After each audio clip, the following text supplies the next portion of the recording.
You're going to welcome Fred. Good evening.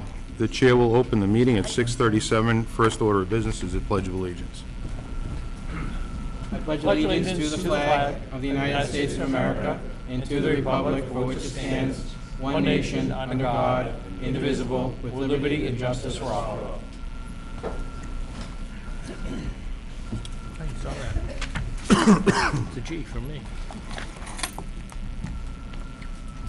Item 2 is reorganization of the board, You don't have two. which has been our tradition after each election. Welcome aboard, Mr. Siganovich. Thank you. Thank you very much. So the way we'll do this is, as we've done in the past, is that the chair will call for nominations for each position until there are no more nominations heard.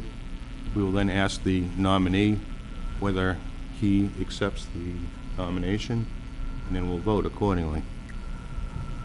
Good? Okay. It's been our tradition to offer the incoming selectman or re-elected selectman the chair. So the chair will offer the nomination first to Mr. Siganovich. Second. Motion has been, we'll go through it. Are there any further nominations for the position of chairman?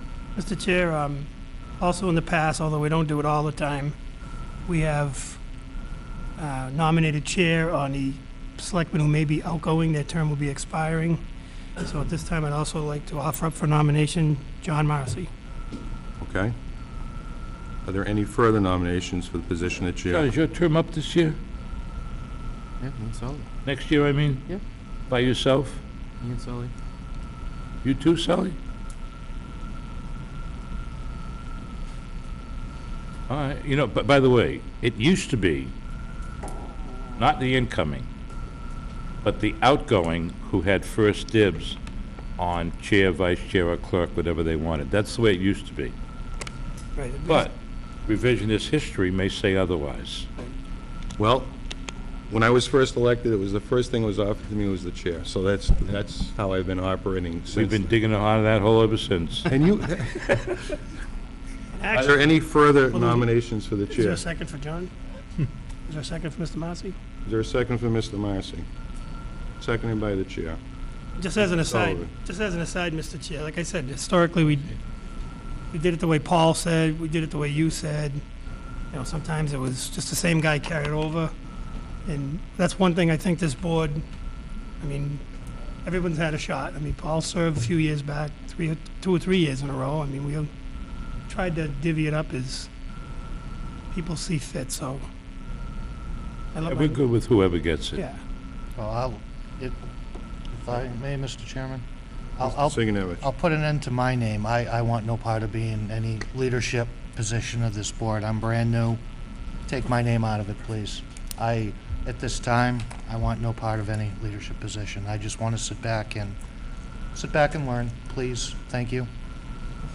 I'll take that as a decline of Yes, the please. nomination. I'll decline. So we have one nominee for chair, We have one nominee for chair. okay? Does that nominee, Mr. Marcy, accept the nomination? Yes, Does he? I'll accept. Mr. Chair, I move that the board cast one ballot for John Marcy for chair for 2017-2018.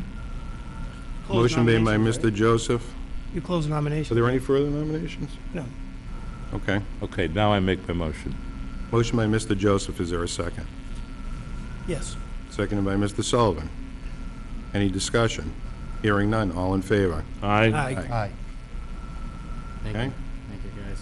Mr. Chair, Mr. Joseph. I would like to move that Steve Sullivan be vice chair. Second.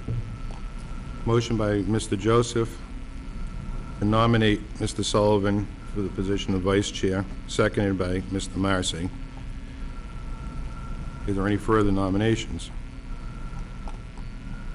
Does he accept? No Yes. further? Okay. Mr. Chair, I move that the board cast one ballot for Steve Sullivan for vice chair. Motion by Mr. Joseph, Second. seconded by Mr. Marcy. Is there any discussion? Hearing none. All in favor? Aye. Aye. Okay? That leaves us with secretary. I'm sorry, Secretary or clerk. clerk? We got a secretary. She's good. She's more than that. More than that. Oh.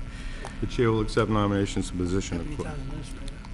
Mr. Chairman, if I may, I'd like to nominate you for clerk as the outgoing chairman. I think you've done a great job steering us through a tumultuous year, so that's my pick.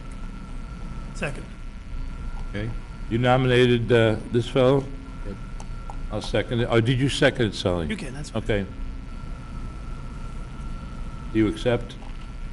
Let's see if there are any other nominations first. Any other nominations for the position of clerk? Okay, I accept the position then.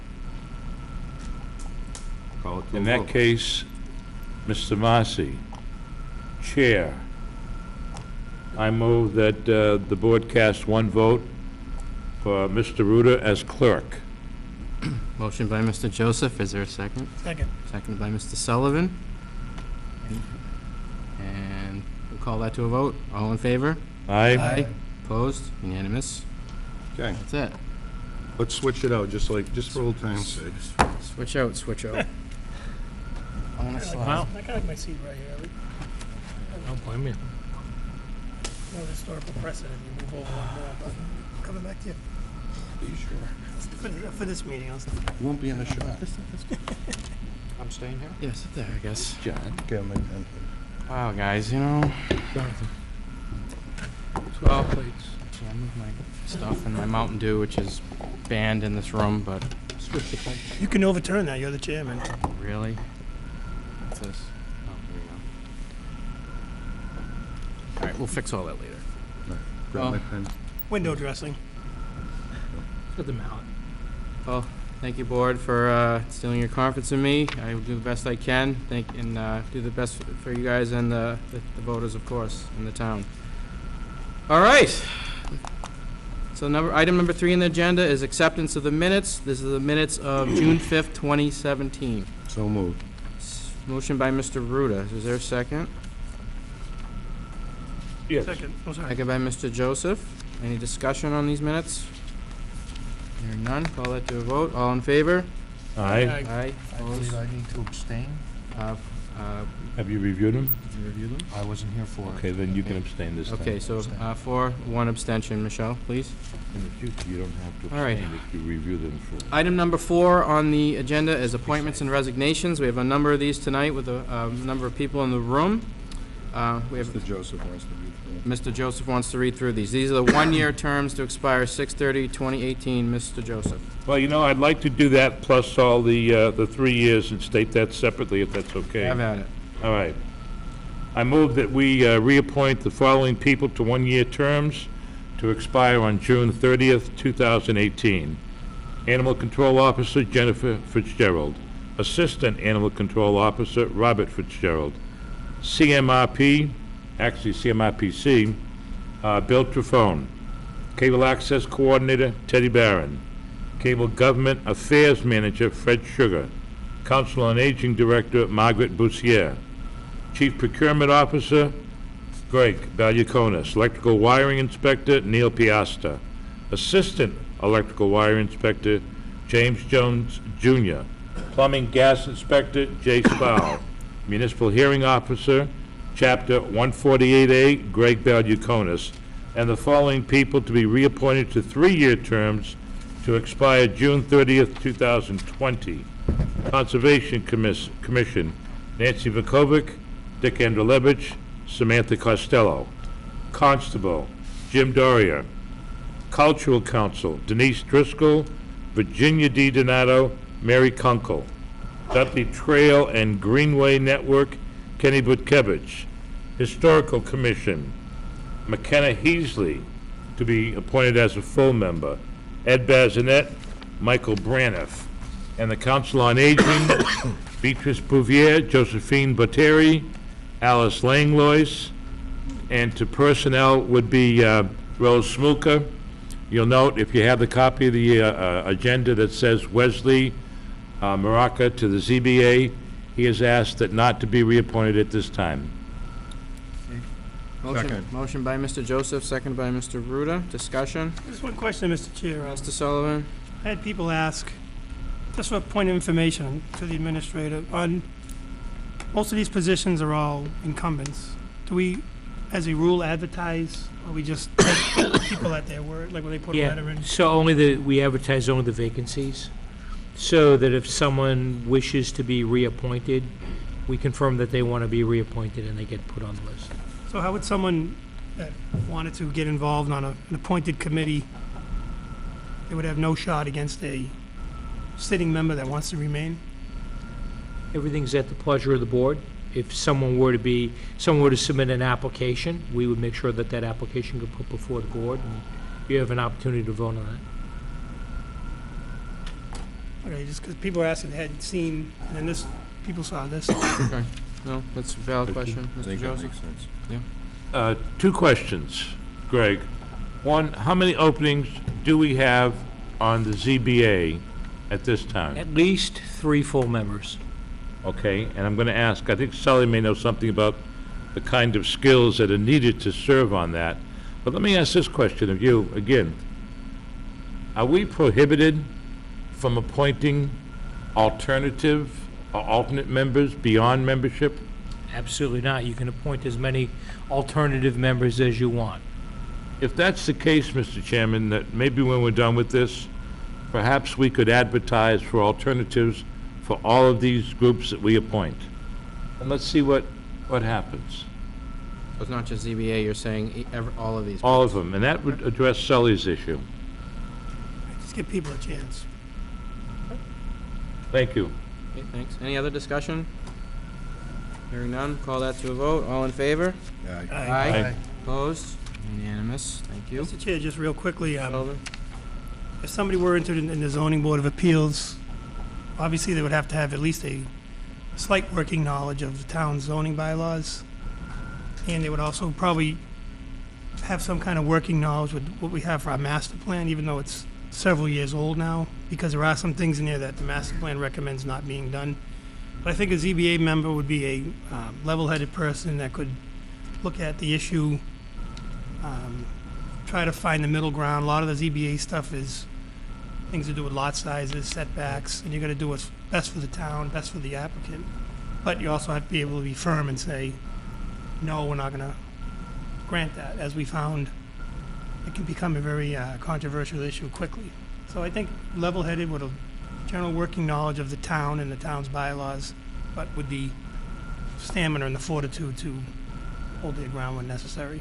Yeah, I don't think it'd be like a rubber stamp or anything like that. Right. I think it should be. How do they, Greg, how would people come forward for stuff like this? They routinely apply online. There's an online form that can be submitted through the town's website. And I want to clarify, I think I said there were 3 full-time positions, there's 2. So with Wesley not being, not seeking reappointment, there are 2 full positions, not 3. 5-member board, 2 vacancies. Are there alternate members filled, Mr. Chair? Do you know? They have 2 alternates, are they filled right now I think currently? there's 1 alternate position that's filled. As you know, they had a pretty busy year. Yes. So, Mr. Chairman, would it be fair to ask the town administrator to post the openings for alternates and the regulars on all of the town committees that we do, and to list the ZBA first, and to keep those postings, availabilities, online for, let's say, 6 months and see what happens. I think it's a good idea. Greg, can we do that? Yeah, we can post them. Excellent. Thank you, Mr. Chairman. Good idea. All right. Nothing else on that. We'll move to item 4, which is public comments, citizens' comments. Is anybody here in attendance tonight who'd like to speak on something that's not on tonight's agenda?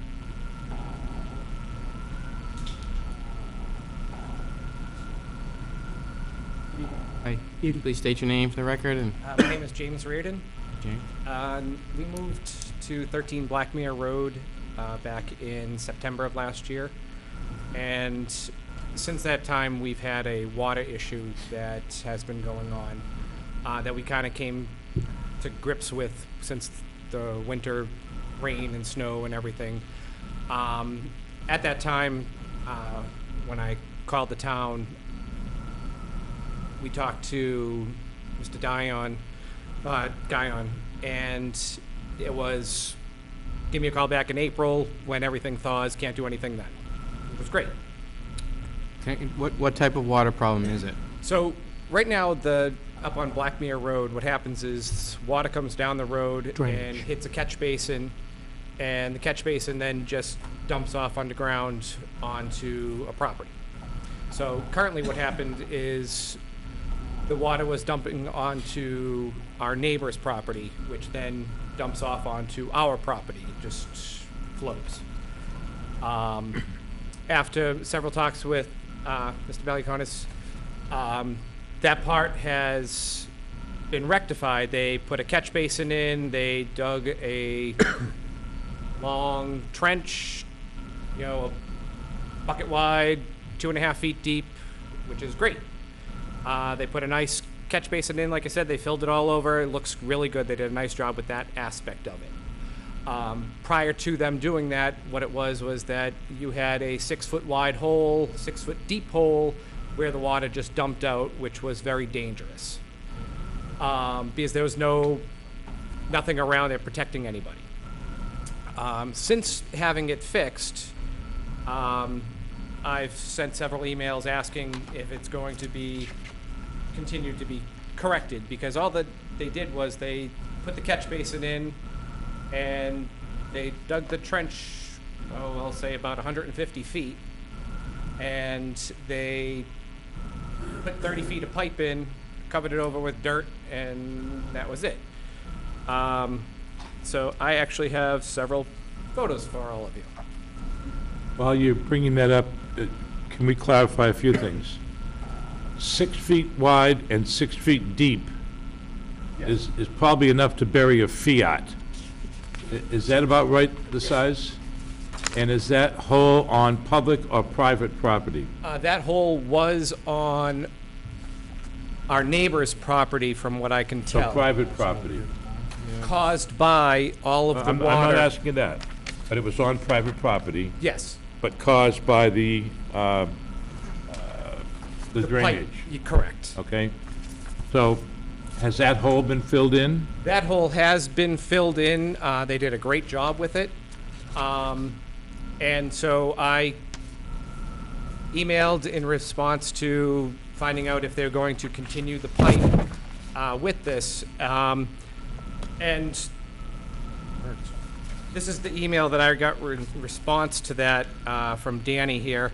It says, "The town has done all it's going to do. We dug a trench through the field with the owner's permission. I installed a catch basin to collect the water runoff from the street, and also installed 3 lengths of pipe to fill in the hole just off the street where the water would sit. As I said in the beginning, the drainage system has been in place for 40 years. It's not the town's responsibility to adjust the road and add drainage to it every time somebody builds a house. As I said to your father-in-law, it would cost approximately $5,000 to do everything you want. We have spent approximately $1,800 for the basin, the catch basin frame, the pipe, and hot top. I will not spend another dime without the town administration's instruction to do so." So I didn't really know that he. I just have a question, Mr. Chair. The emphasis added, was that in capital letters? Is that why you emphasized it? No, because I actually didn't really know that he paid for anything, to be quite honest with you. I thought it really was the town. But this right here kind of just says that he pays for it. Well, I'm sure it's just a figure of speech, but I just wanted to know if I wanted to know if the email had emphasized Yeah, no, I the fact agreed. So my question is, and again, it's,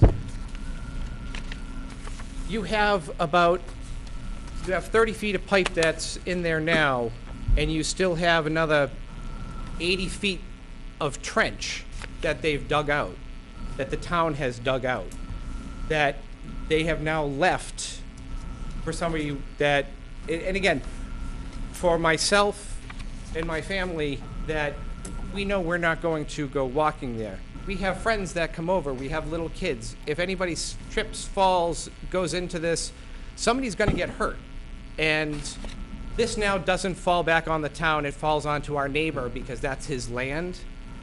He hays that field.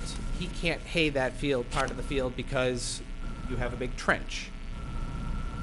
All that we're asking is that you add pipe to it. At the end where the trench is, we understand that, okay, going off into the woods is really not a viable option, but at the end where the trench ends, if you dig a big enough hole and you put a berm up and you add 3-inch stones to it so that it can leach out into it, that's going to prevent the water from going onto our property and letting it not be used. We bought the house, we have the land, we want to be able to use it, but the way that this runs is not it. All that the town did currently was fix the issue that they had a safety issue, but they never fixed the water issue with this. Joseph. Is this the Fiat hole? Yes, Did that exist prior to this season? yes. It did. But there was no complaint about it until this year? We just purchased the house. Okay. Is this Fiat hole on your property? No, the water goes onto our property. All right, but the Fiat hole is on your neighbor's property? Correct. Is he or she here? No, Do you know why? because I am here for him. So it was his understanding that to allow the town on to fix the problem, and all that the town did was dig a trench. That didn't fix his problem. I'm not asking you that. Did he ask you to represent him? No, I'm representing myself for the water issue. All right, but he didn't ask you to represent him for the Fiat hole on his property? No, Okay. Did he ask you to represent him for the trench? Is this the trench beyond that was covered? that's what was there prior to the trench. All right. There's a couple of other pictures with long trenches, Correct. all right? Is the trench on your property or his property? It is on his property. And did he ask you to represent him at, I am not representing, I meeting? am representing myself. okay. All right, thank you. I'd like to have Danny come up. Yes, I was gonna say, come on up, Mr. Guyon, please. Highway Superintendent. Mr. Chairman, a story with this whole situation up there, as I explained to Mr. Reardon. The trench and drainage system was there over 40 years ago. The house across the street was having a water issue. Many decades ago, the owner of the house on that side of the street also owned the land across the street where the water currently goes now. He was getting flooded out from a field adjacent to his house, so he wanted the town to put a catch basin there, which the town did. They ran the pipe under the roadway onto the homeowner's property that he owned, even though he lived on the other side of the street. It was the farm up there. And there was a low spot in the field, and the water ran through that field, again, like I say, for many decades. About 2004, somewhere in our neighborhood, 2003, a relative of the landowner built a house adjacent to this water situation. He lived there for... On the opposite side of the street from the original on a farmer's that- house? Yes, on a house that Mr. Harold currently Okay. owns. He built the house adjacent to that low spot in the field. And you could see that he tried to put some kind of loom and make a barricade there from south so he wouldn't get flooded out. The house was there for a dozen years or so, we never had a bit of a problem. We cleaned that trench out several times a year, that hole that you see, that Fiat hole that you called it. And we never had a problem there. The original homeowner never complained about a water problem. I was called up there this spring to meet with the gentleman here, and he had water going down his driveway from the roadway. He was worried about the hole, and the water went through that hole, went out to his property. He was having a pool put in. The landowner stopped over and said, "Danny, if you want to dig a trench through the field down to a tree that's in the middle of the field," he said, after that tree is a low spot in the field, and the water will continue to run down and through the woods. I said, "Okay, that's what we're going to do."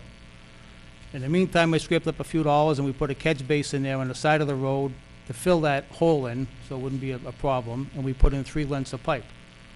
Now, it's How many about feet is that? 60 feet. 6-0? 60, yeah, it's 20 feet of length, all right? So you probably got my estimation is about close to 200 feet probably to that tree. At $8 a foot, and you're gonna have to fill that whole trench in on top of that pipe with perforated pipe with stone. That's another added cost.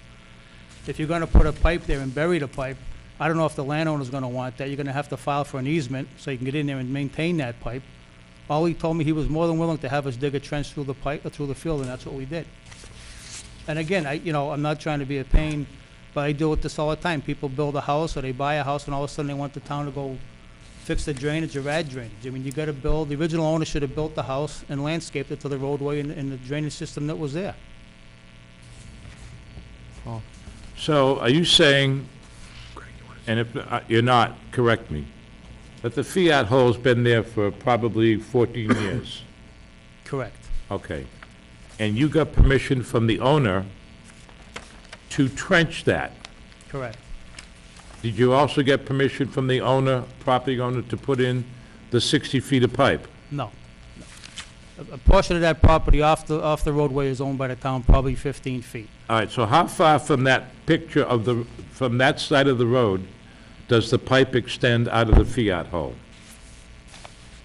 Oh, Is that the 60 feet? 35, well, the 60 feet starts at the road edge. Okay. So 40 feet approximately is on the landowner's property. And about how many feet of the trench are open? I would guess probably close to 200 would be my guess. Okay, and has the property owner asked you to do further work on that trench? No, he hasn't. Okay, thank you. Greg, what's your take on this? So, I think money is tight. Our fiscal year ends on June 30th. And typically what we do with projects like this is we develop a cost estimate, and the board reviews that cost estimate, and we decide how we're gonna fund it. And that may require requesting an appropriation through town meeting to be able to do it. I know that the highway department budget is cut close. There aren't any discretionary funds that are in there to undertake projects that haven't been contemplated before. And I understand Mr. Guyon's concerns about not wanting to budget for something that he doesn't have money for. But I think it's reasonable to come back with a plan, a preliminary plan, kind of a conceptual plan, and a cost estimate, present that to the board. No. And we decide how we're gonna fund it. I'm not in favor of that, and I'm gonna tell you why. Whether we had the money or not, no further work, I'm sorry. No further work should be done without the request and the approval of the property owner. Let's see. Yeah, Mr. Chair, I think Superintendent brought up some valid points. You know, we had this issue up on Henry Marsh Road. We allowed homeowners to tie under the road into the drainage system up there. So now we have an issue where if that pipe has to be maintained and cleaned, you're gonna have to dig up the road. Now, as the superintendent said, if we cover this pipe into 200 yards, into 20 feet into a field, and there's a problem, you know, how many times is a property owner gonna let us drive in there and try to dig up a pipe and Or if maintain there's a it? transfer of ownership or something. I mean, like he said, you need an easement, but, Like you said, yeah. you know, if you get an easement, a 6-foot drainage easement's one thing, but if you're gonna drive a backhoe over it, it's gonna be a lot more than 6 feet. I think we need, I like Craig's idea about further information. I just think we need more precise measurements, more precise ideas. Mr. Reardon can talk to his neighbor and Yeah. I think the that's neighbors- key. I'm sorry, I'm still kind of confused. So when water runs down a hole or runs down a channel and it's just dirt, and it does that every single time it rains, what happens to that trench?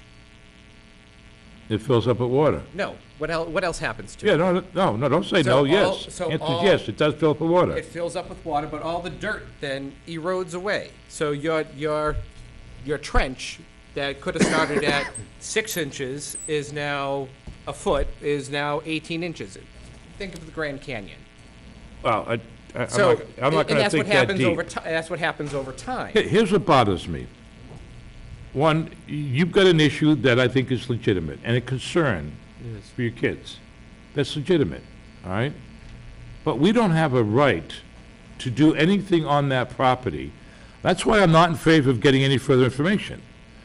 We have no right to do anything without the property owner's permission. So I think you should talk to him to see if there's something that together you can come up with in terms of getting us permission. That's not, I'll be quite honest with you, next month, I will have that permission for you. And Okay. That's not gonna be an issue, because he was under the impression that a trench was going to be dug so that the water could be done but filled back in. It wasn't going to be left open because he can't use that part of his property because his machines will fall into it. Okay, so the issue where may the water be, just dumps off into issue may be crushed down and then, So where the water Yeah. just dumps off into the bottom of the field, he can't use because you create a wetland because the water just dumps off. But if you actually do a berm at the bottom and you do it with 3-inch stone, you dig a hole like what I'm suggesting, it'll have a natural drainage, and that way the property can be used. Again, for me, it's a safety issue for him because you've dug but the you can't speak for him. Well, I'm gonna say this. As benevolent as that sound, you can only speak for yourself and And your that's family. fine, so this is all my right? concern, so that if one of my friends' children or friends go walking and they trip into this hole, in this trench that you guys have dug, it doesn't fall back on the town, it falls back on him. Oh, absolutely. So you start something, why didn't you finish it? You know, I'm not sure what you don't understand about this. The man agreed to let us do what we did.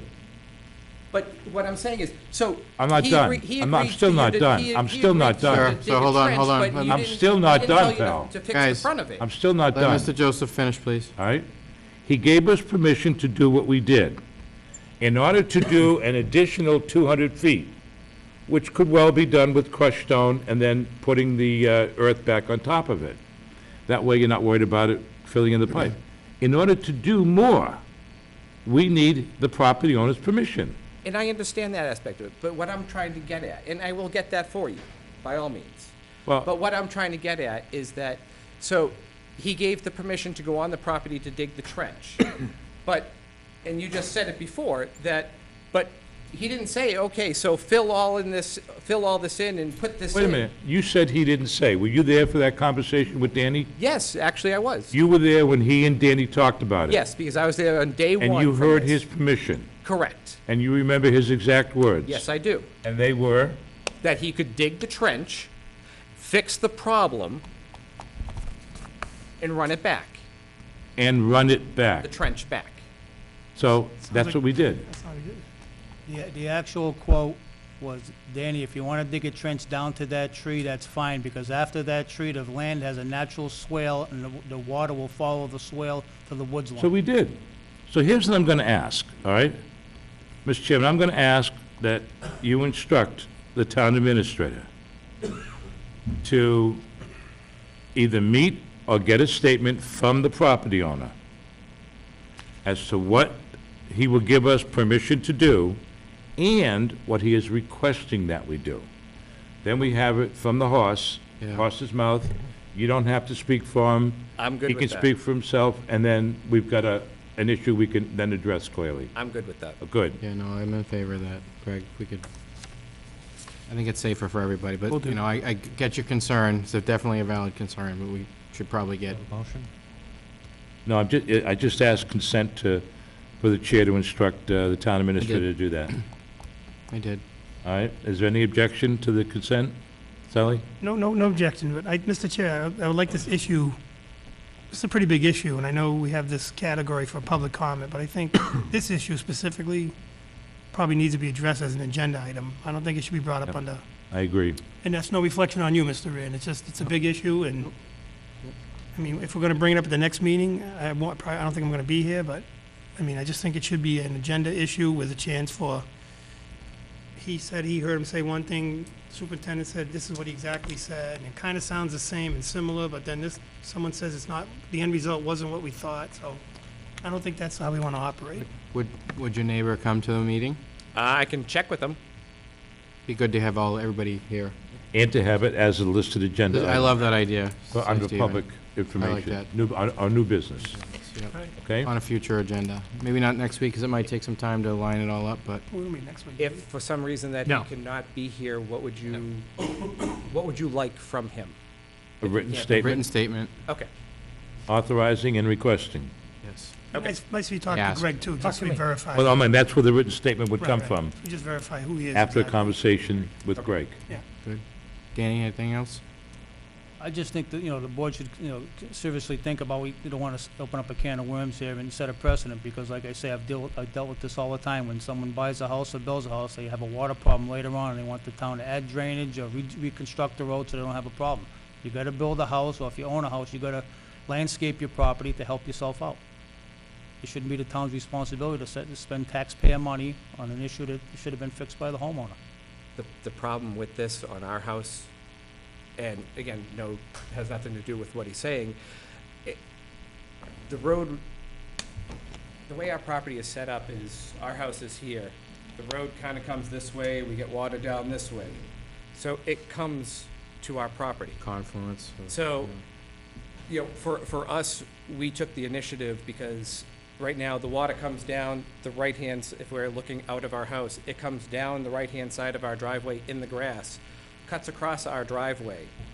And so we've had to dig our own trench and put our own pipe in to divert the water away.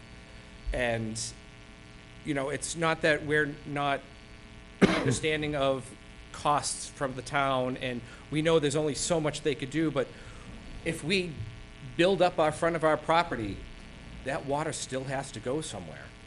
And That's why we want to Yeah, I address mean- this the right way, right? Because it's a safety issue from the road standpoint, and, think about it if it freezes in the winter, so, we and that's take it seriously. why we're bringing this. Right. Okay, Mr. Chairman, I'd also like to ask that the town administrator either get a quick legal opinion, I mean cheap by quick, or on your own, because you're a pretty bright fellow, cite case law or check case law as to the town's obligation to go theoretically 260 feet to create a solution for a water problem that's been there to the knowledge of the property owner and prior to the abutting property owner purchasing the property. I want to know what our legal responsibilities are.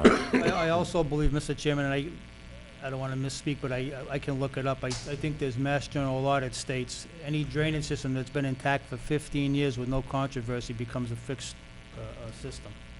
But I can check on looking up that, too. It's less a question of being right, more a question of of being nice than it is a question of being right. And that's where Dan's concern, and I'm sure as a taxpayer, Mr. Reardon's concern would come in terms of setting a precedent or following a precedent. Great. Thanks for coming in. you. Appreciate it. Thank you, Danny. Anything else not on the agenda? Anybody want to talk about? Just quickly, Come on up, Ken. Mr. Chairman, gentlemen, again, thank you for your time, I greatly appreciate it. Problem. You guys, Good to see you again. quite a bit. I know I'm not on the agenda tonight, just briefly, forwarded a little bit of information to Greg as far as the pond goes in relation to that.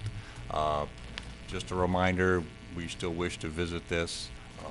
I'm not looking to take up your time. I know you got a very busy evening, so I'm just going to make it brief, just as a reminder that we will be getting together. Greg and I and DPW, our schedules have clashed, mine mostly because I've been away in training, so we will be meeting with him and going over the bullet points as we talked about previously as you tabled the matter. So unless you wish a review on bullet points, fine, but I know I'm not on the agenda. I don't wish to take up your time. Was this part of your report, Greg? Yeah, I was gonna bring it up. Okay. Yep. Right, we want to talk about it now, or do you wait? Or we Wait. can just roll right into Greg's report and you can stay right there. How about that? If People hate that idea. I would like to ask People hate one question that comes up as a result of the data. All right. Approximately 73% of the people who live on Baker Pond live in Charlton. correct, I believe that's correct, Right, yes, sir. 53 out of 73. That's accurate, yes, sir. Okay. So with a minority living in Dudley, and you being right around 50% contribution to the Lake Association, and you want to put a gate up at, on conservation land that was given to Dudley, Yes, sir. okay? Rather than as I heard last time, where you want to have the town, I know you're thinking about changing this, but where you would buy the gate and the town would put it up. Yes, sir. Danny, is it possible to speak with our counterpart in Charlton? Let the association buy the gate, and since the overwhelming majority of people who live on the lake are from Charlton, to have the Charlton Highway Department put it up under your supervision? Yeah, that would work. Okay, thank you.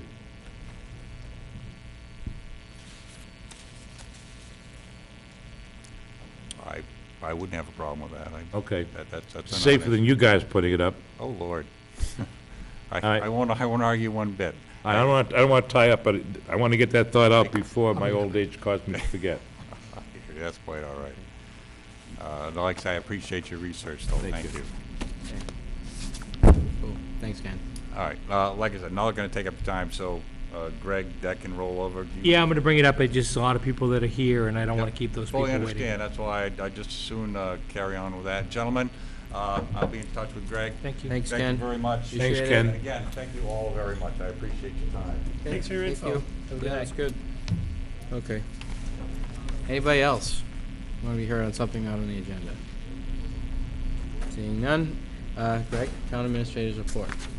No public hearings, right? Nope. I'm gonna Oh, wait great. until after your public business is done on the report. I just hear there's a lot of people that are here. All right. So I if see. you don't mind, I'd like to just hold All off right. on that. If without objection, we'll move the Town Administrator's report to its former spot after the student representative. Okay? All right, around town, we don't have any local businesses presenting tonight. We have no public hearings. Licensing and permits. We have St. Andrew Bobola Church is requesting a one-day all-alcohol liquor license for Friday, August 25th, 2017, from 4:30 p.m. to 10 p.m., and Saturday, August 26th, 2017, from 11 a.m. to 10 p.m. for the annual summer festival. Before we make a motion, can I ask the chief a question? Sure can. Chief, do you have any concerns about either one of these requests? No, the only discussion was with the festival folks was for the hours of the permit that they'll have police officers on site. So as long as the bar is open over there, they'll have police officers. So are those hours under their request okay? I believe they work, yeah. I have 4:30 to been corresponding 10, back and forth with And 11 to 10? yeah, I've been corresponding back and forth with Ms. McCovic, I believe it was, on that, so we'll make all arrangements for it. Those hours are okay with you? They should be, yes. Okay, thank you. Thank you. Thank you, Mr. Chairman. Okay, no problem. All right, what's the board's pleasure on this one? Oh, so you can't vote? All right. Mr. Chairman, I'm going to move we grant the request of St. Andrew Bobola Church for a one-day all-alcohol license for Friday, August 25th, 4:30 to 10, Saturday, August 26th, 10 a.m., 11 a.m. rather, to 10 p.m. for the annual summer festival. And I ask that, Chief, since there may be people from out of town, that you require one of your officers to check on the bar periodically, rather than just be stationed around. Motion by Mr. Second. Joseph, seconded by Mr. Sigenovich. Discussion? Call that to a vote. All in favor?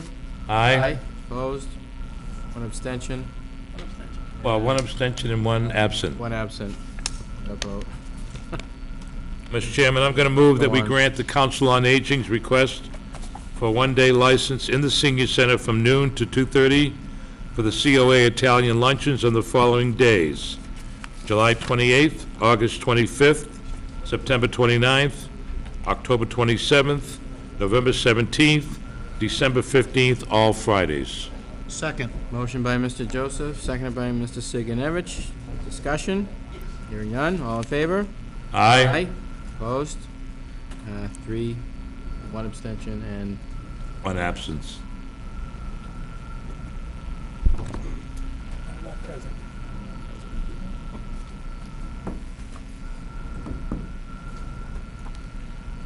all right. So we're done with that. So now we're going to get into public business.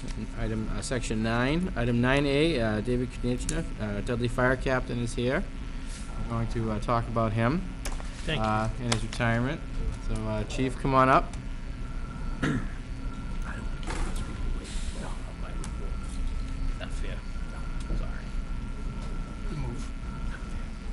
So I'm gonna let him talk in a minute. As you know, David, official retirement date was Saturday. It was his last day, and I'm just gonna point out some highlights of his career. And if I get anything wrong, you can yell at your brother. We can yell, he's been doing it for the last 5 years. So he had 39 years of service to the town beginning in 1978 to include firefighting, EMS, and rescue to the town of Dudley and surrounding communities.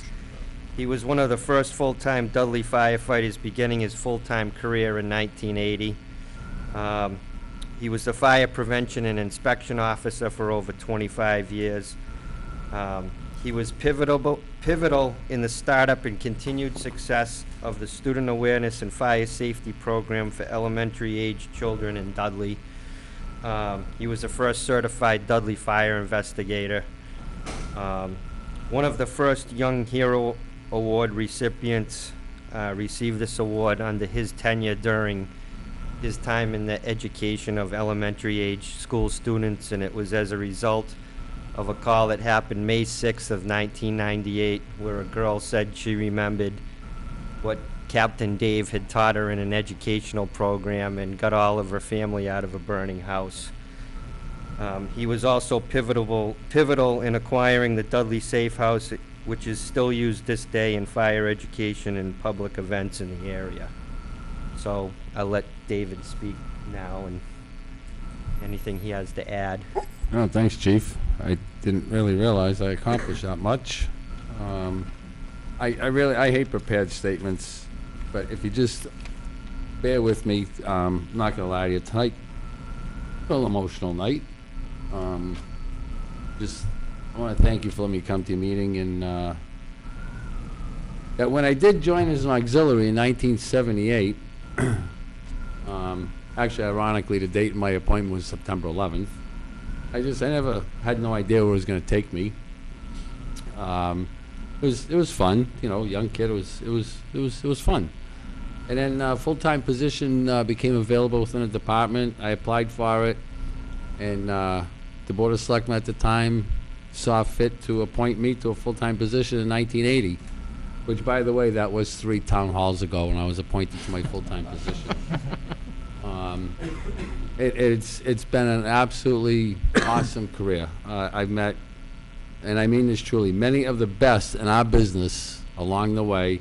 I've made many, many friends along the way. Probably made some enemies along the way. As the chief mentioned, I must say the high point in my career, one of them, is the Fire and Life Safety Education Program that continues in the elementary schools. As the chief alluded to, all I wanted to say is my oldest, my son, who's 27 now, I was doing that for a couple of years before he came to as a kindergarten student for Mason Road School. And by the time my daughter came through 3 years later, we were experts at this. Yeah, okay. You know, I just, I can't thank the town enough for giving me the opportunity. I hope the town appreciates all that I and we have done. And I will say this, that without hesitation, that this fire department is second to none with their, and I want to make sure I use these words because I mean it, in their dedication, enthusiasm, morale, camaraderie, and commitment to doing the best job that they can. And I'll give you an example, just one of the camaraderie. When my wife Lynn and I received the devastating news last fall, and that is, I was diagnosed with Hodgkin's lymphoma.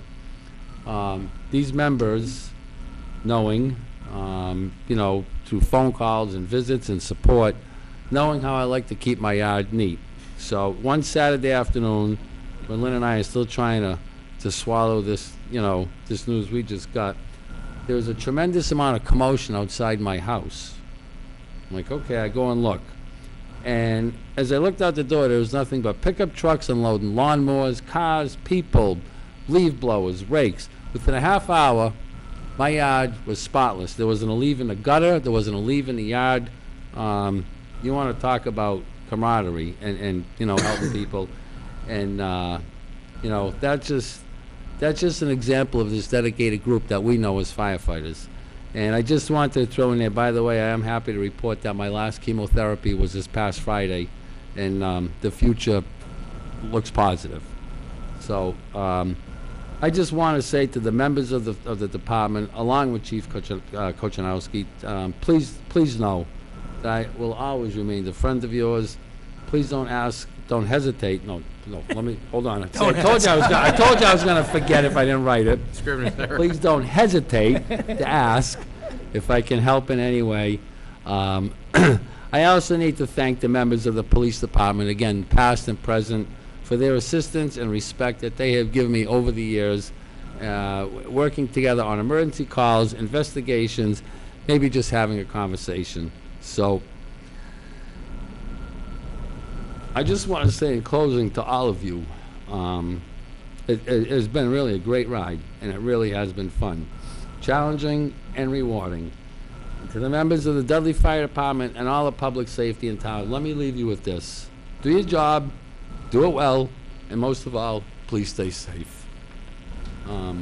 At this time, I'd really like to have my wife Lynn come up so you can meet her, because through my illness, she's been incredible is an understatement. Although we weren't married through my entire career, she also had to deal with me at the end banging my head against the wall. Do I or don't I? Well, it sounds like my illness is going to be behind us soon, as well as my career with the town. Lynn, come up, please. So, I mean that sincerely. Thank you to all of you, past, present members of the board, to the residents of Dudley, and especially to the members of our department. Thank you.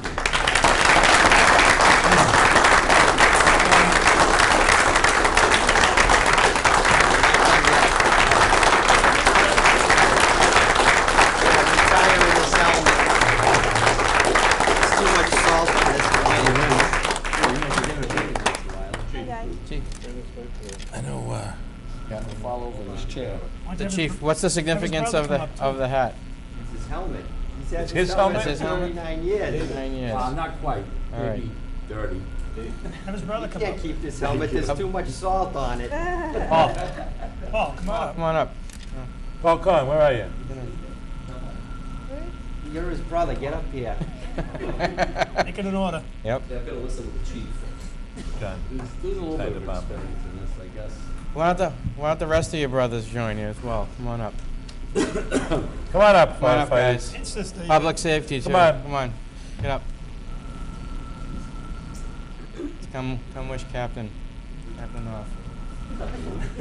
Oh, yeah. When they're done, Representative Durant Yep. and Senator Representative from Senator Fatman's office are here Come on, to you guys. give it a presentation You as move well. faster than that one is a fire. We'll do that next. Let's do the Dudley stuff.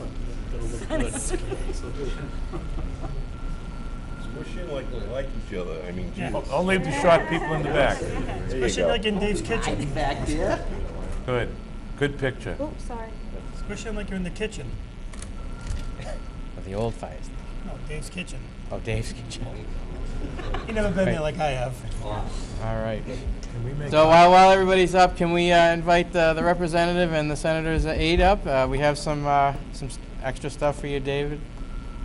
Representative Durant. I just want to, Dave, I just wanted to congratulate you on just a wonderful career. Listening to the chief speak about all those accomplishments, it's really clear how much of an impact you've had on this community, and I don't think you can ask for anything more from a career than having that kind of impact and knowing that you've made a difference in the community you live. So I want to say congratulations, and Lynn, you get your husband back. Thank you for sharing him with us. And it's been great. So I have a citation here from the Massachusetts House of Representatives that says, be it hereby known that the Massachusetts House of Representatives offers sincere congratulations to Captain Dave Kozaneski. Close enough, not bad. All right, in recognition of your 39 years of dedicated service to the Dudley community, the entire membership extends its very best wishes and expresses the hope for future good fortune and continued success. Signed by the Speaker of the House, Robert DeLeo, and myself, Representative Peter Durant. Right.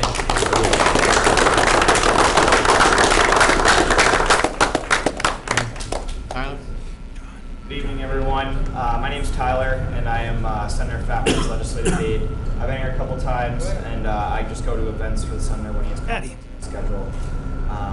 but just wanted to thank you for all the hard work you've done for the community here in Dudley. You know, the people that serve in the public are really the backbone of our communities, and you know, we appreciate the service that you provide to the people here. And right down the aisle, all of the people that serve in the fire department, police department, and everywhere in our local community. So, thank you. Thank you. I also have to thank you. I'll read that for you. Oh. I made it seem like I was done, so I. I just want to see you pronounce the name. Go ahead. So, God, I don't know if I'm going to get that right. Just call him Captain Dave. Be it known that the Massachusetts Senate hereby extends its congratulations to David Stop there.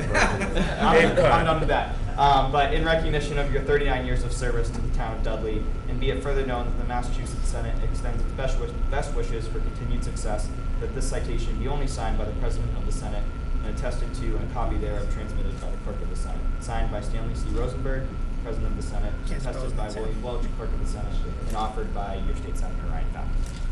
Excellent.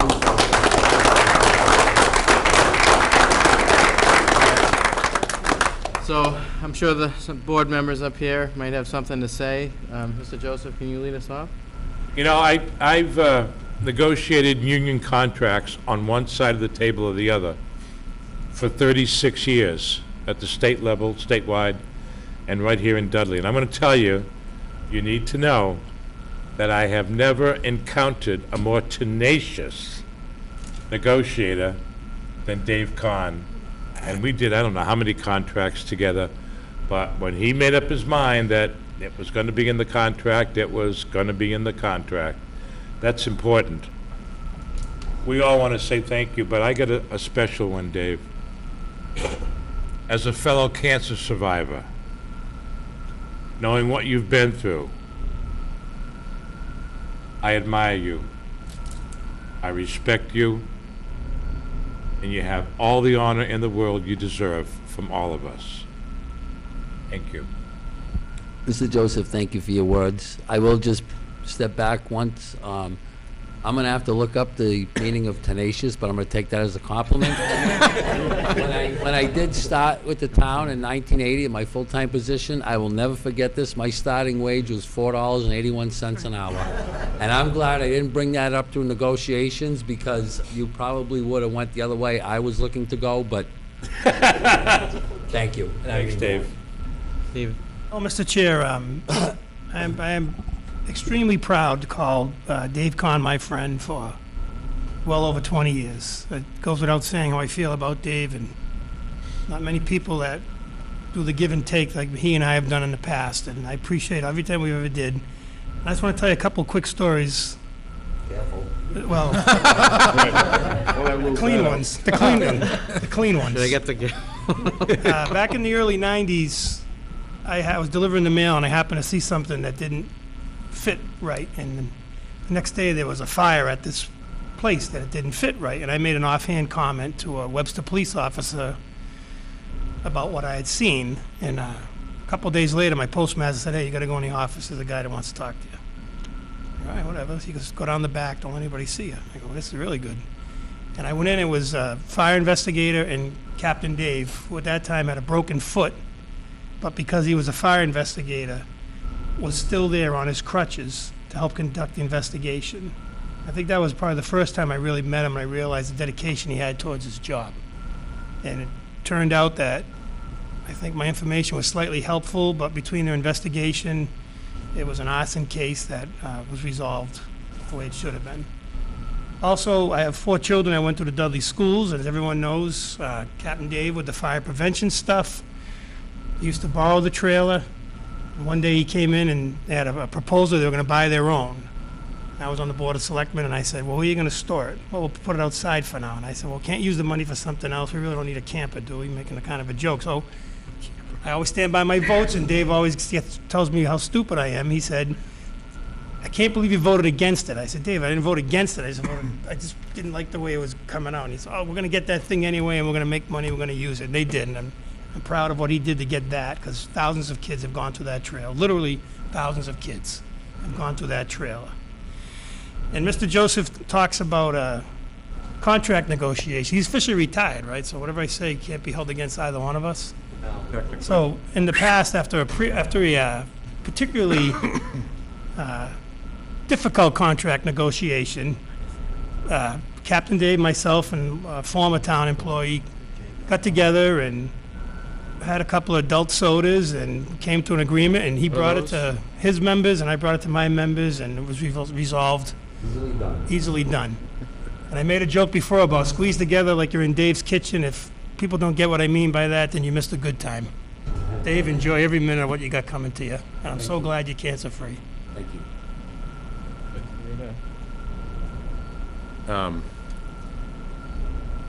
If we weren't on TV, I'd say let's give him a hymn, but we'll we'll probably hold off on that for the time being. I kind of feel like the Ruder bookend, the other side. You know, at the beginning of your career, it was Bob Ruder, and I feel like I'm here to, on behalf of the town, to thank you for your service. I don't have anything more to add to it than that. I'm just old enough where I haven't been able to take advantage of your education in school. I just missed it by a few years. I just old enough, but I still wanted to say thank you. We're going to do it again in October if you feel like you need to come through. You know what? Can we get the cameras there for that? Crawling? Oh, that's the question. I just might, but anyway, thank you very much. Thank you very much. And I'll say, Dave, like every time I saw you in Home Depot, you know, out of context, what are you doing here? What are you doing here? It was good, but I too, my kids. He didn't know you knew how to use a hammer. Right? Right. Who said he was getting a hammer? Say that. Oh, God. Yeah, my kids going through I remember you helping my son Anthony. I distinctly remember you helping him up, I think it was at one of the early strawberry festivals. I remember, even in my time on the board, going through one of the contracts, and tenacious, yes, getting stuff done, but to all your brothers and sisters standing up here with you, I want you to know how hard he fought for you. Yep. Okay, in your current contract, I mean, there's some things that, again, he wouldn't let go of, that you guys will have and benefit from going forward. So you owe that to Captain here. I wanted to tell you that. And please tell me you're going to grow your mustache back, because I don't. I'm trying. I know, because I just saw it. I'm like, yes, that's your signature look, and I know when it comes back, that's Captain Dave to all of us. So, Dave, thank you for everything you've done. Thank you from the town. Thank you for the residents, and we'll see you mowing your lawn. Thank you, David. Well, thank you. Thanks, David. Thank you.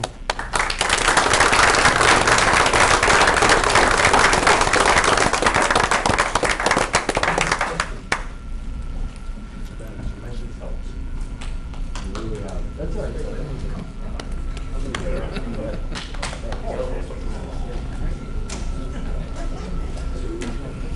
Congratulations. I won't be a stranger. Yeah. Thank you.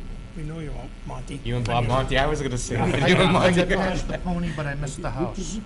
Welcome, David. The good news is with the rain, there's no fires. Yeah. You must have been through. Oh, I was waiting for the light. I was gonna say.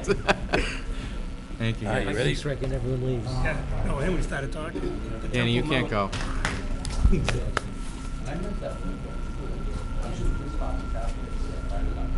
Thank you, Lynn.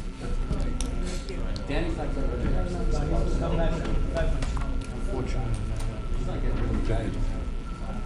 is he still plowing for you? Will be if he's, stop, yeah. I'm not going too far, don't worry. All right. We're not raising the contract wages. Hey, we're not raising the contractor wages. Clothing allowance, maybe. But. Too late now, I can't get any more. All right. Dave Konechna is how we pronounce that for future reference. Dave Kahn. Dave Kahn. All right.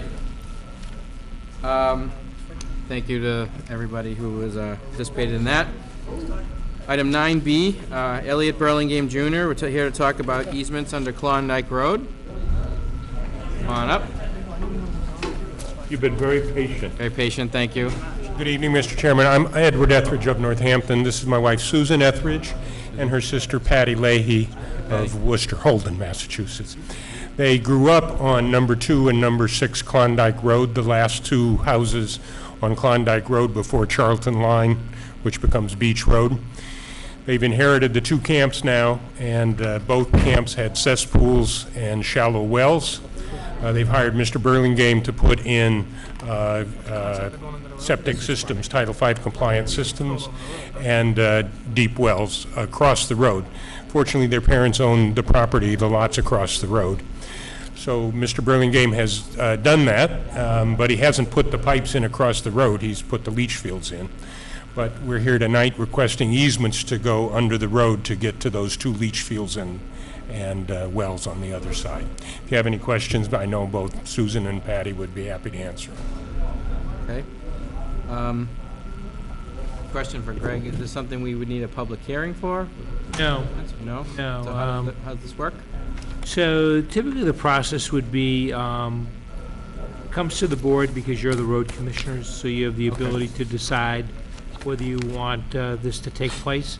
I had spoken with the proponent and representatives who came to see me a couple weeks ago, and they were ready to begin, and I said, no, you gotta come in and you gotta put something in writing.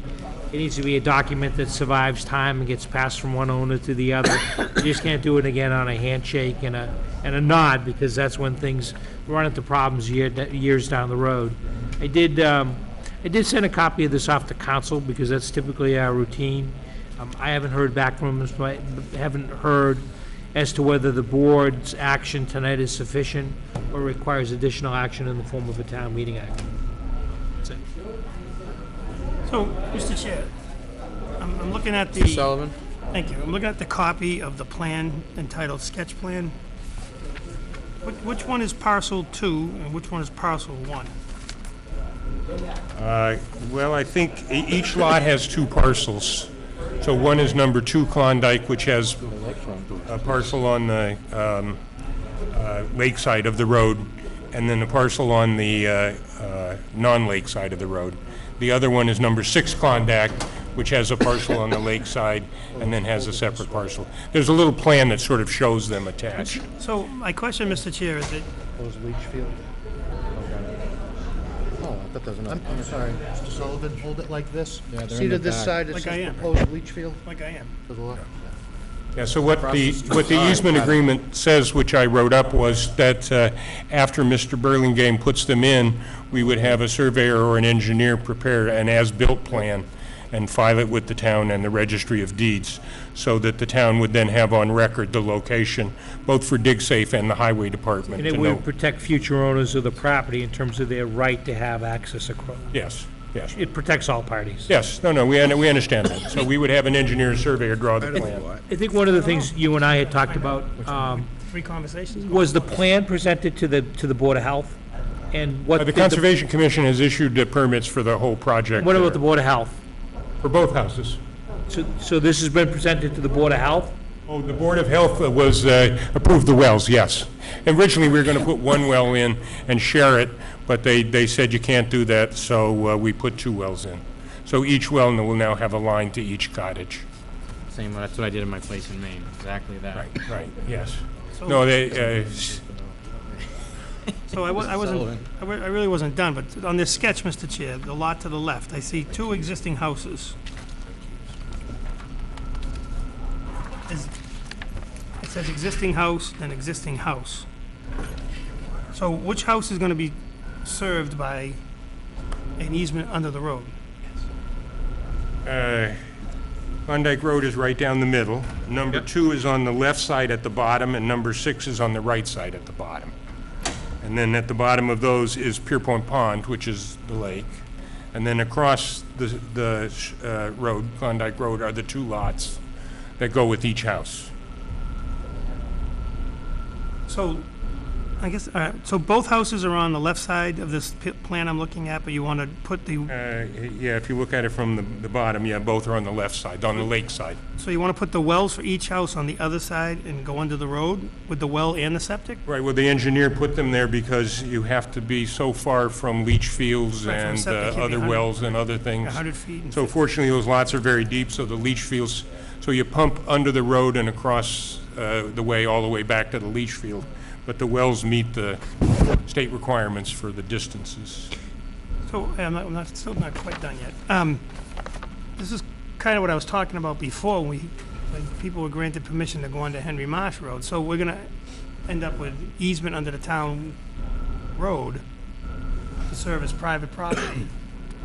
And if there's an issue, I would assume the homeowner will be responsible, correct? The problem with the pipes? Yeah, it's a private system, yes. This is not stormwater, this is pump sewage and water. Right, but if there's a problem with the sewer line, for example, if someday in the future, if one of those lines causes a problem to the roadway that we own as the town, that we gave. The way an it's easement- worded. But that doesn't have to be the way we approve it. The Right. way it's worded. It'd have to be written in here. Easement agreement, right? Grantee shall be responsible for all costs of maintenance. And number 2 says, Number 2, Stephen. they- Well, bear with me. Doesn't say nothing about the Simple roadway. questions. Mr. Chairman, I have 2 questions. Oh, I see what you're saying. Says nothing about the road. One is to clarify that there is going to be one well. no, 2 wells, one for each house. Well, okay, all right. Here's what it says. It says to put a well on parcel 2. Does that mean that parcel 1 already has a well? No, this was the plan that was filed with the Board of Health to put 1 well, when the town told us you have to have 2. Okay, So we're doing 2 wells. so there are going to be 2 wells, but only the well on parcel 2 is listed because that is the one that will affect the piping and wiring going under Klondike Road. Is that correct? No, I think we're getting confused, Oh, no, Mr. Joseph, because parcel 1 and parcel 2 Yep. are parcel 1 and parcel 2 for each lot. So number 2 Klondike has parcel 1 and parcel 2. Number 6 Klondike has parcel 1 and parcel 2. okay. So this talks about parcel 2 on 6 Klondike Road. Correct. Okay. That's where the well is. All right. And then that's the only one that's listed, the well that's listed, because that's the only one that needs to have the piping and the wiring go underneath Klondike Road. Is that correct? No, number 2 needs a 2. That's why there are 2 easements, one for each Okay. property. So if we look at the statement that says, bear with me, I saw the wording here, just, I know I'm gonna get there. Okay. It says that we grant the easement for the installation, operation, and maintenance of underground water and septic pipes. Here's the kicker. Number 2 says, grantee, Susan, is that okay to call you that? Okay.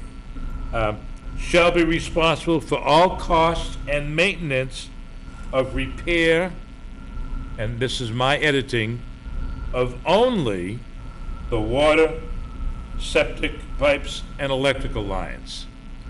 If we included any road work as a result of malfunctioning or movement, as a result of the pipes and wires, then I'd be happy with it. But if it doesn't include that, then we're in the situation Sully has said we need to dread. And that is, we gotta be responsible for repairing the road when it was caused by whatever as a result of the pipes and lines. Well, Mr. Chair, I also would just like, and this is certainly no reflection on this agreement. I would like to remind board members, Mr. Joseph was here for most of it, maybe you guys were towards the end. Once upon a time, somebody let Partridge Hill put lines under the road to a leach field on the other side, and the town has had nothing but headaches with that situation. Like I said, no reflection on this potential agreement, but it's something to think of, to consider if there's a problem. The question, Mr. Chairman, to Sully. But wouldn't that be an issue to be addressed by and under the purview of the Board of Health? Well, Board of Health would give them permission to put a septic system wherever they can engineer it. But a well, And a well, but as the administrator said, once you start going under public way and public roadways, that falls on us. I mean, Board of Health can tell them do whatever they want. They can tell them to, don't even put a well in, you can drink out of the pond, making that up as a joke. But once you start going under the road, that affects us. Well, how does that affect us in terms of, I'm sorry. How does that affect us in terms of the Board of Health's decisions? Their decision is outside the scope of what these folks need us to grant. Right, the Board of Health's got to make sure that the wells are put in and not near a leach field. They have to be 100 Okay. feet or whatever, What we're concerned about is the piping under the public way. under the public way. So, do we need to have a concern also, not only for the road, but for, that pipe is not going to empty anywhere, is it? It's going to go to the other parcel. To a septic system. Right. But if there's an issue in the section that's under the town way at some point, unless it, I mean, it has to be addressed. So at a Well- minimum, that has to be addressed. Well, here's what we've got, and I We're- agree with you. We I can't agree go with dig you. it up. Well, here's what we've got. We've got them, and number two, responsible for maintenance, repair, upkeep of the pipes and wiring that would go under the road. What I want to add is, any time that the road is damaged or has to be torn up, that they also have responsibility for that, only because they're the only ones got anything going under that part of the road. So if that were added, I'd be happy. If it's not added, I'm going to vote against it. I'm saying at a minimum. I think Greg's got the right idea. We need to get an opinion Absolutely. of whether it's even allowed or should be allowed. Yes. I imagine there would be some statutory language where someone has done this before in another community. Yeah, and I think the interest is we want to have a legal document that protects all parties. Because too often things are done on just an agreement. Years down the road, there's a problem and everyone looks at each other. Well, this isn't far from the one we just addressed tonight. No, you address stormwater, that's a much more different problem. No. We're talking about Yes. Water is a very different The problem. source is different, but the concept of piping underneath the road and Needments. resulting damages is similar, not akin. They're not married, but they are related. No, I understand. Cities and towns are responsible for stormwater, though, in their streets. Right, The septic and the wells are the responsibility of private landowners. right. So what do you, yeah, agreed. What do you think of the idea of having the road in there? Because the only thing that's going to be under that section of road is what you're going to put there. Yeah, I don't have any problem adding the road to it at all. It is the law, but I don't have any problem adding it, because it is the law. Okay, we'd be happier. I'm happy to add it. Okay, As you know, when you take a public way, when you take a street or a public street, or you discontinue a public way, when you discontinue it, the street disappears and the property line goes back to the middle, because the underlying fee under any public way is owned by the landowners. right, So the fee interest is owned by, on both sides. on both sides. So they're putting the pipe through their land. All the city has is the public way on top. Okay, But they have the obligation to repair it under law, but I have no problem adding repair of the roadway. that would be wonderful. I'm happy to add that Okay. to that paragraph. You know, and just more food for thought too, is we also had the issue with Paula Lane and Circle Drive. That was brought up about the right to pass and repass. Property owners own to the middle of the road. Drainage was installed. That's a private way. That's a public way. Well, it's off the public part.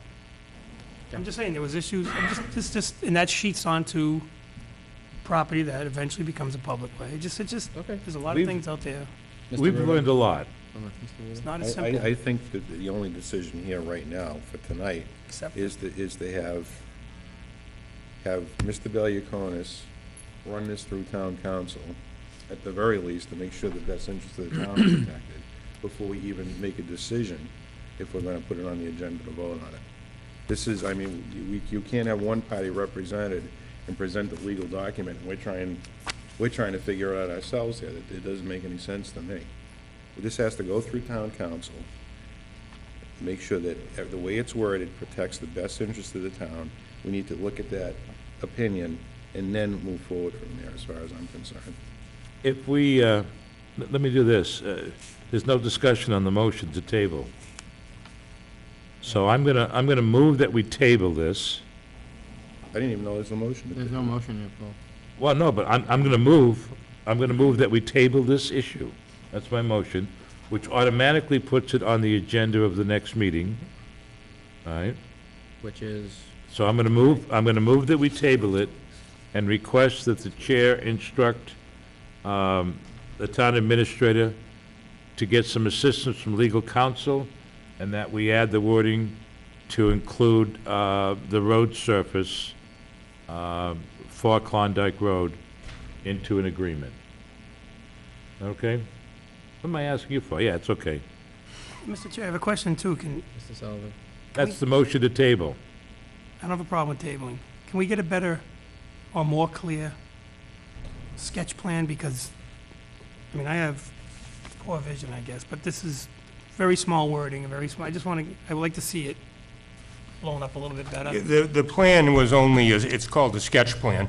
The idea being with all of these is that when it's constructed, in case you run into an obstruction or a rock or something, the surveyor, the engineer then does an as-built plan after it's done, and then that plan is filed with the town highway department and the registry of deeds, and this agreement provides for exactly that. Correct, but I just But can't- instead of doing the full engineered surveyed plan at the time, just do a sketch of approximately where it's going. Oh, I understand. So we look forward to the as-built plan? No, I want to see this plan more visible. So Bigger so I you mean, can I'm see. reading this and I see pump station, which is on private property, 4-foot diameter, 4-foot high base, and there's an arrow that goes to Well, a this circle.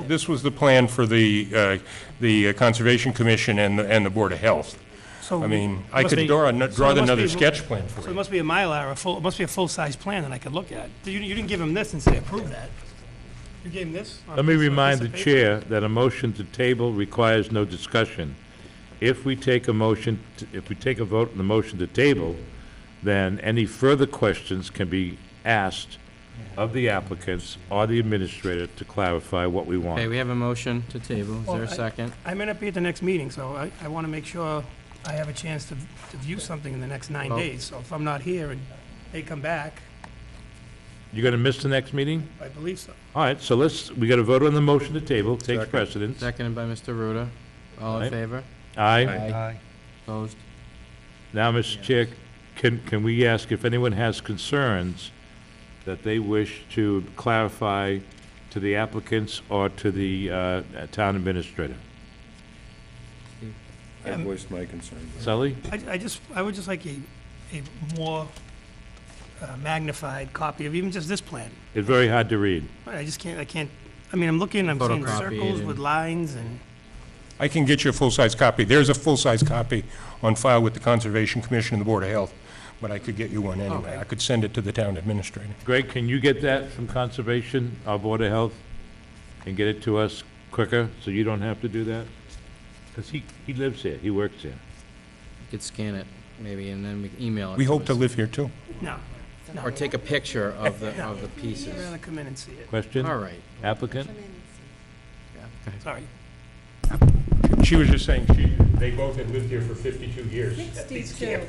I don't usually But they give want to away get rid of the cesspools and the... Yeah, yeah. And you left? Well, they don't want to, they have to. You left here? I lived here, but it was my parents' summer camp. Yeah, and then you went to Florence? Mass. And then now you're gonna come back? I am. I want to retire here. You know, I you're a love smart this girl. town. You really are. Good place to retire to. And we want to live next to each other again. Pat, you gonna join her? Good. We've done all of this with permits and legal advice and done it the right way. There's no question. No question you have. It just turns into, private pipes under. So is everyone clear roads on what are has not to a happen? Fuzzy situation we found, yeah. Are we all clear? How come I never get? All right, yeah. Okay, thank you. I mean, it's a common practice. I have a place up in Maine, like Mary always says, and this is a common practice, but it's like making this bulletproof is. We want to get all the permits. Got it. Appreciate that. Thank you, guys. Thank you. Thank you. It's gonna be in the paper again. That's the running joke. That Jason puts it in the paper.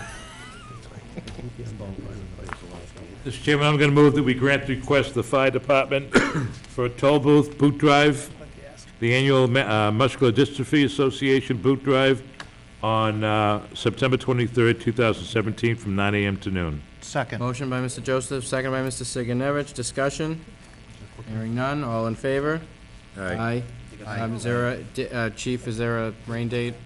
Do you, I believe the following, would be 9. it works on the calendar and everything? All right. Paul Collier. It's the same one they do every year. Yeah, I know, yep. Okay, But I believe, I thought he had said mentioned at 9:30. okay. We'll put 9:30. All right, item D, weekly payroll and warrant signature, which is the signature authority from a member of the board, which was tabled from June 5th, 2017. What did we do? We tabled this last time? It was because you tabled it, so this seat would be filled. You wanted to see who was going to get elected. Oh, okay. To see who would draw All the right. short straw or something.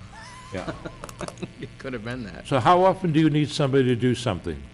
Weekly, Once a week? weekly, Of any particular day? Thursdays.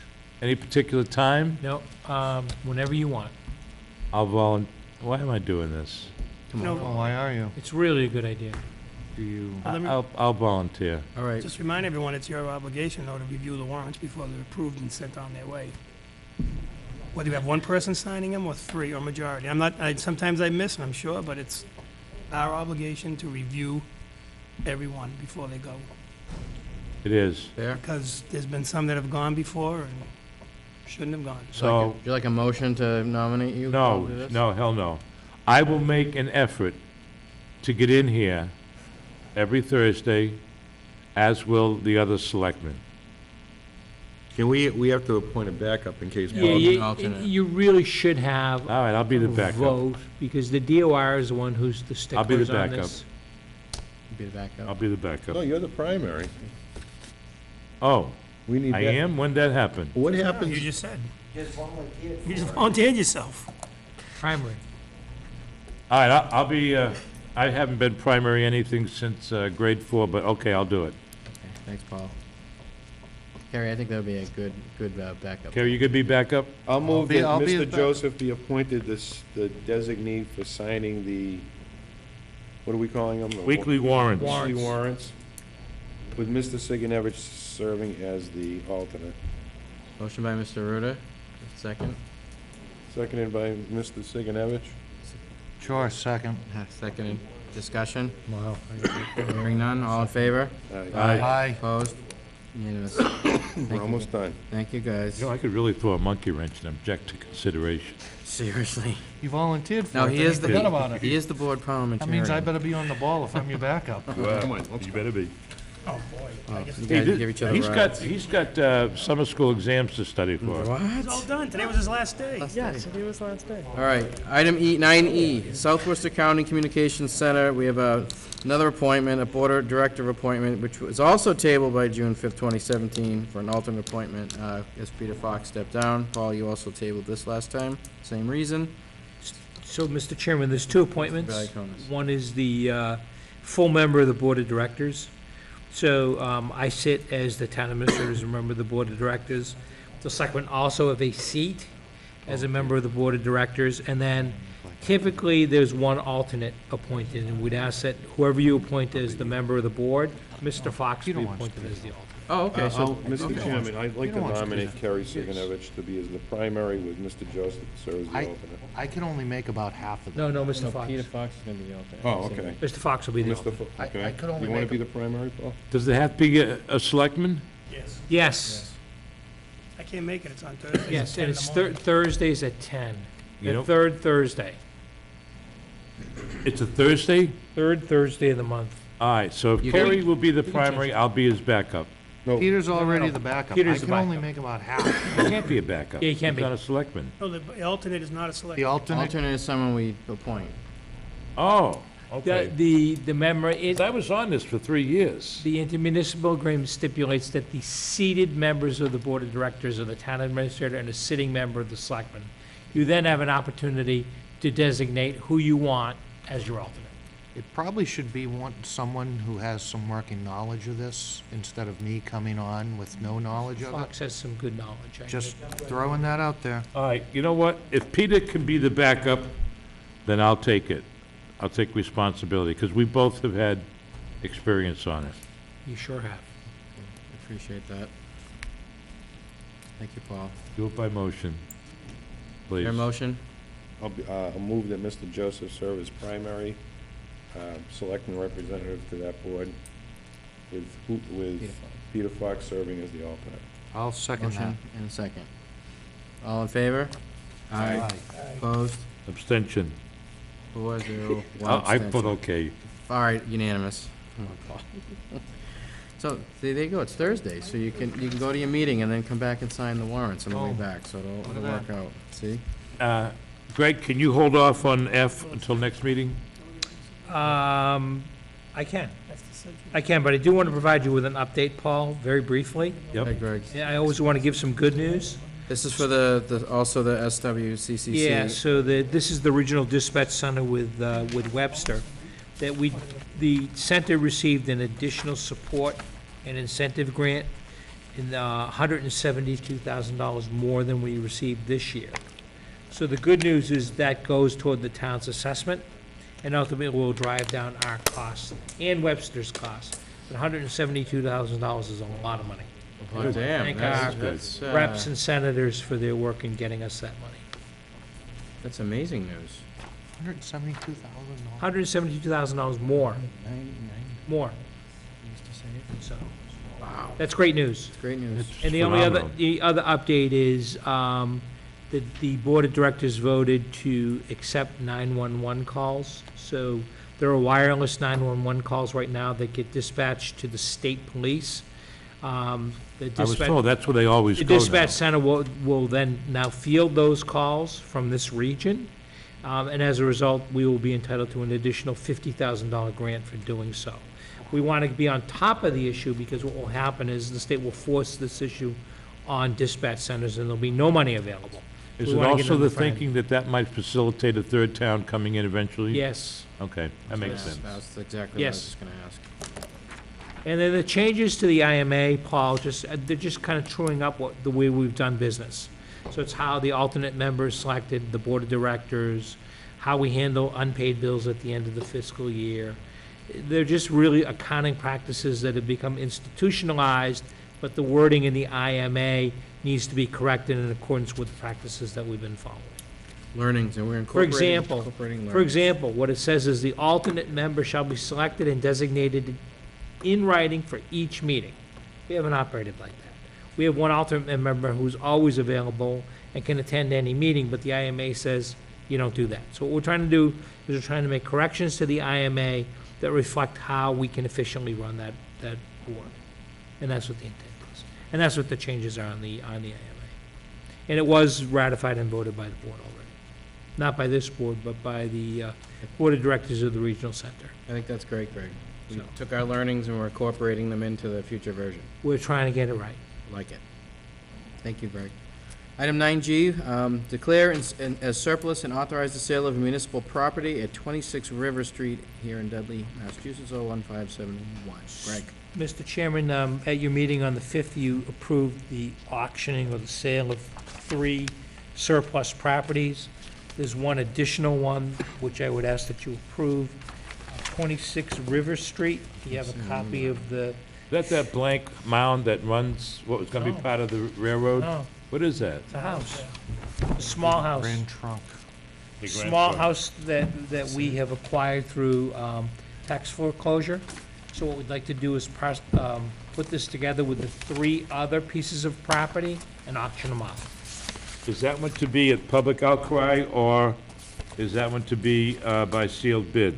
Sealed bid, we want to make sure that we're not selling the property for $1, Paul. Okay. Mr. Chairman, I move we authorize that to be done.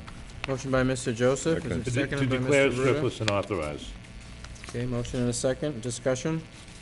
Mr. Chair, Mr. Greg. we anticipate about mid-August is when these properties will be on the market and be sold. Will you need anything from us after that? You'll be responsible for executing the deed, so at some point the deed will come back for your approval. But there is no action of town meeting needed, because these are tax foreclosure properties, and as tax foreclosure properties, the town has a right to sell them without a vote of town meeting. Do we,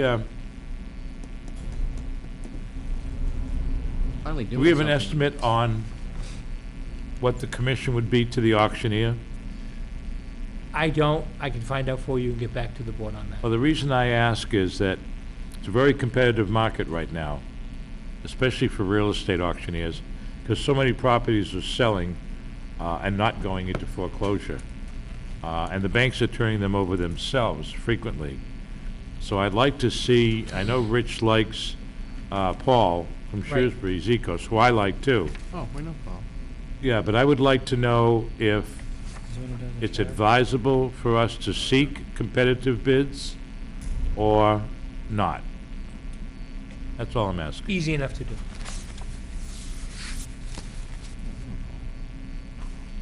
Okay. So we're finally starting to act on some of these. Right, so again, we have 4. Yep. 2 are vacant parcels of land, and 2 of them are actually homes. So can we take a vote on the last motion? I know, we haven't, can we? We haven't yet. We had a motion and a second, you were discussing. All in favor? Aye. Opposed? Unanimous. You guys? Now can we let him go so he can go study? Sure. Student representative.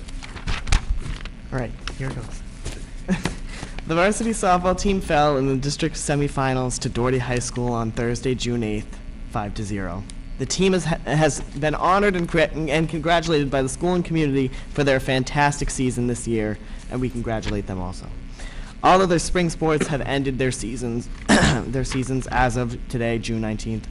Biology MCAS was administered to 9th and 10th grade students on Monday and Tuesday, June 5th and 6th. Final exams were given from Monday, June 12th through Thursday, June 15th. The last day of classes for the 2016-2017 school year was today, Monday, June 19th. And finally, I'm glad to confirm to the board that I will be returning to Principal Chaplain's Advisory Council next year, and I do plan on requesting appointment to this same position. So hopefully I will be back in September. Do we have any right to, who's going to appoint you? Mr. Chaplain, principal. Not the, can we go over his head to the superintendent? If you'd like, yeah. You also didn't mention that Kevin Mensa just got a scholarship to UConn to play football. Yes, he did. Oh, I didn't know that. Oh. Yep. Hope that worked out for him. Thank you. All right. Mr. Chairman, I'm going to move we adjourn. All right. Oh, departmental, anybody got anything? That's good. We have, Greg hasn't done his stuff. I thought Greg just did all this stuff. I did my stuff. Oh, that's it? I Okay. did my stuff. All right, board member comments? Nope. Mental. Oh, what can I say? I haven't been up here in 4 meetings on the department All right, yeah, that's communication. true. We'll give you that. Yes, we got your report. Yes, it was good. I didn't say a word Anything about else? that. I'm giving you an update on the building. Oh, okay. A good update. Finally, yeah, just. So they came and drilled some test holes today, and they haven't tested the soil, but I'm being cautiously optimistic. I talked to the engineers. They said there's no contaminated soil anywhere on the property that they can see. Good news. But you gotta wait for the soil test to come back to make it positive. About how long on that? Dean? I don't know. And the other thing was they were worried about footings in the building, and they dug around the foundation. There's plenty of footings. They're like more footings there than they make with any building now. I mean, it goes like 6 or 7 feet down, and Really? it goes all the way across the building. And so those were all positive things that makes me and the building committee breathe a sigh of relief. And the building committee chair was there, Mike Spall. He came by, I called him, and he came by and watched them dig a couple test holes. So those are all positive things that could save us some money in the future, hopefully. I just wanted to make the board aware of that. So hopefully the soil samples come back with what they're saying, which would be really good. Do we post, Mr. Chairman, do we post significant numerical data, like the number of calls? I know Steve does it, I know Dean does it, I know Danny has an excellent summary every month. Do we post that on our website? We do. So that, No, Paul. and I'm gonna use a word I shouldn't use here, but I'm tired of people bitching and moaning about what people do and don't do. I'd like to see some data online, even if it's just the major data, that lets people know that these guys aren't sitting in offices having coffee, whether it's highway, fire, or police. And just think about that. about sharing some data that I think is important, not just for us, but for the people to know. So all I ask is that we ponder that and I think let it's the a great three idea. department heads make up their own minds. Well, you guys should toot your own horns now and again, right? Some of the stuff we can't release, obviously, details and Right. reports and stuff. I but can post run times on the website. We have the, Yeah. I could just give them. Calls made, calls. You know, we don't need to responded. discuss it. We trust you.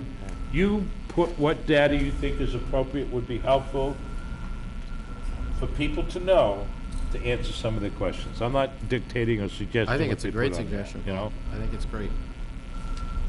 Okay, cool. I move we adjourn. Board member comments, anything else? Harry, anything on your maiden voyage? Any comments? No, this is, people show up to this one, unlike the FAA meetings. Really? Yes, they do. Well, they already left.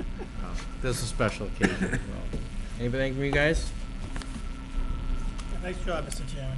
Thank you. Thank you guys again. Good Motion- reorg. Yeah, it worked out. It was good. Thank you. Motion to second to adjourn. Motion and a second. Second. All in favor? Aye. Thank you. Good night, everybody. See you, kid.